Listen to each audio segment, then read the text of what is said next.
विदर्भ राज्य आंदोलन समिति ने मिशन 2027 के अंतर्गत 2 जन जागरण सभा आयोजित करेगी। 2027 के अंत से पहले विदर्भ को राज्य दर्जा मिल जाएगा।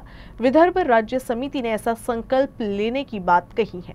इस मिशन के अंतर्गत समिति गांव-गांव में जाकर मिशन के बारे में नागरिकों में जागरूकता बढ़ाएगी। जो अर्थसंकल्प आहे त्यामध्ये आदिवासींना 9.4% प्रमाणे 50,711 कोटीची तरतूद हवी होती, पण दुर्दैवाने त्याला 58% कपात करून 21,495 कोटीची तरतूद केली आणि 29,216 कोटी रुपये कमी दिले। ही एक प्रकारची ॲट्रॉसिटी आहे, आदिवासीचा घोर अन्याय। हे आम्ही त्यांना पटवून सांगू आणि ह्या सगळ्या जाणीवा त्यांच्या केल्यानंतर ते पुढील आंदोलनात 2027 पर्यंत आमच्याबरोबर हम साथ साथ आंदोलनात येतील आणि 2027 पूर्वी आंदोलन ज्या तऱ्हेने समितीने निर्णय केला की आंदोलन संपवून टाकायचं, त्या तऱ्हेने विदर्भ राज्य मिळवण्याच्या यात ते करतील।